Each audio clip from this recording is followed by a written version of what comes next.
Boa tarde, presidente, demais colegas presentes.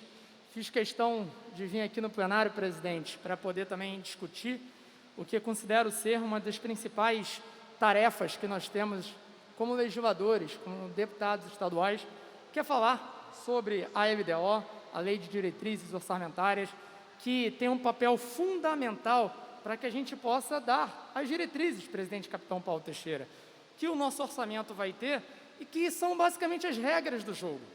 É na LDO que a gente desenha que tipo de Estado a gente quer ter, com quais serviços, com quais prioridades, com que forma que nós queremos priorizar certas áreas, o que não pode ficar, o que vai ser incluído. Então, essa discussão precisa ser tratada com muita seriedade, com muita tecnicidade, respeitando o trabalho que tem sido feito pelas comissões, o trabalho que é feito pela Secretaria de Fazenda. É uma oportunidade muito oportuna do Poder Legislativo trabalhar mais próximo do Poder Executivo, numa peça que tem consequências muito reais na vida das pessoas. Porque nós sentimos na pele quando o Estado prioriza mais a educação, quando prioriza mais a saúde ou a segurança pública, que são as áreas que a gente acredita que são as mais importantes para esse desenvolvimento. Eu queria aqui, presidente, trazer algumas situações que nós estamos acompanhando da LDO desde o começo da discussão.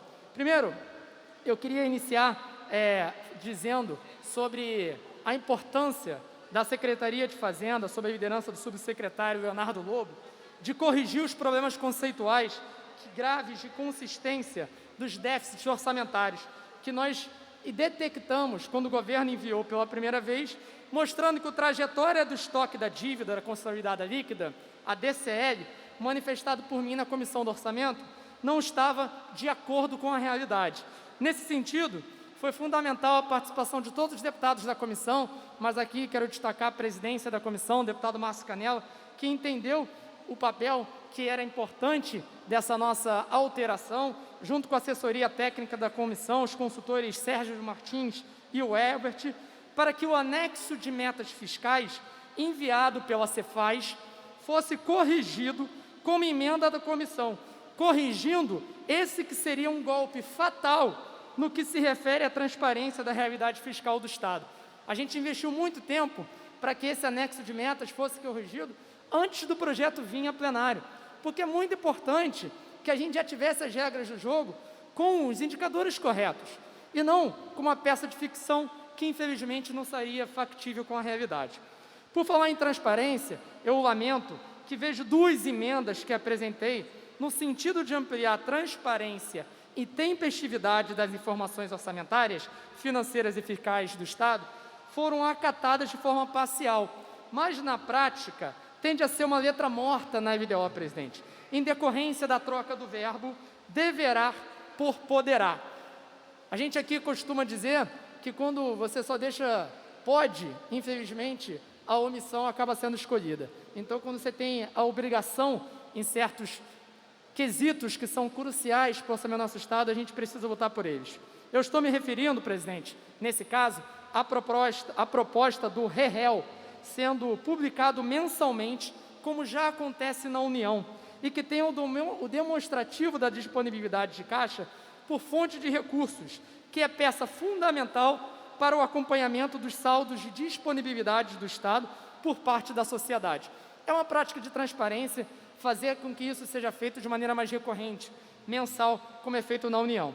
Com a troca do verbo, dificilmente o governo atual tomará a iniciativa de ser tempestivo e dar transparência de suas disponibilidades de caixa.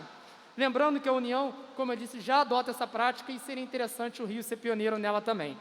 As emendas que fiz, presidente, foram feitas com base técnica sólida. Lamento que a emenda que impede o Estado de contingenciar despesas de pessoal e benefícios previdenciários tenha sido rejeitada também. A ideia principal é que, conceitualmente, não se faz ajuste da execução orçamentária em despesas obrigatórias pelo simples fato que estas decorrem de lei ou direito que obriga o Estado a fazer, a pagar. Limitar empenho e programação financeira dessas despesas é basicamente enganar a sociedade, dizendo que tal despesa pode não acontecer, quando se sabe que inevitavelmente acontecerá. Alguém imagina como o governo pode explicar tecnicamente o contingenciamento de despesas com benefícios previdenciários, por exemplo? Despesas obrigatórias somente diminui com reformas estruturantes e não concedendo valor menor de cotas orçamentárias e financeiras. Essa distinção é muito importante, presidente. Pelo menos a emenda que apresentei, impedindo o erro conceitual de contingenciar as despesas com pagamento da dívida, foi acatada, pois tratava-se de prática antiga e sem base conceitual, pois o serviço da dívida não afeta o resultado primário. Se o Estado vai gastar mais do que arrecada, tem que deixar claro isso no anexo de metas fiscais. Aliás, como fez agora, depois de muita cobrança e pressão do nosso lado. Déficits fiscais continuados de 2020 até 2023, acima de 25 bilhões por ano. Essa é uma realidade muito difícil do nosso Estado e nós precisamos de muita transparência e seriedade para enfrentá-la.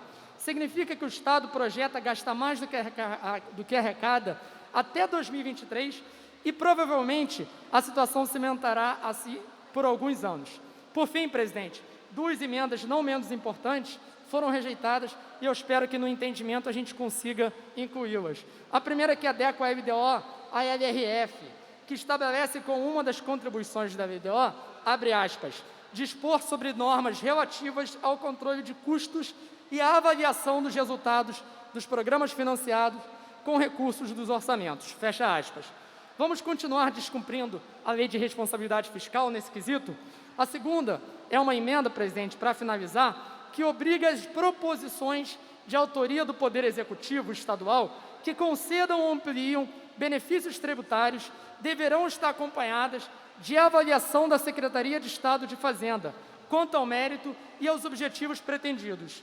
Além disso, que haja mais critério e tecnicidade na concessão de eventuais benefícios fiscais e que, uma vez concedidos, sejam avaliados efeitos, isto é, se estão cumprindo com o propósito para qual foi criado e que não se fique, presidente, uma velha cultura perversa no Estado de beneficiar amigos do rei. Obrigado, presidente. Com a palavra agora, enfermeira Rejane.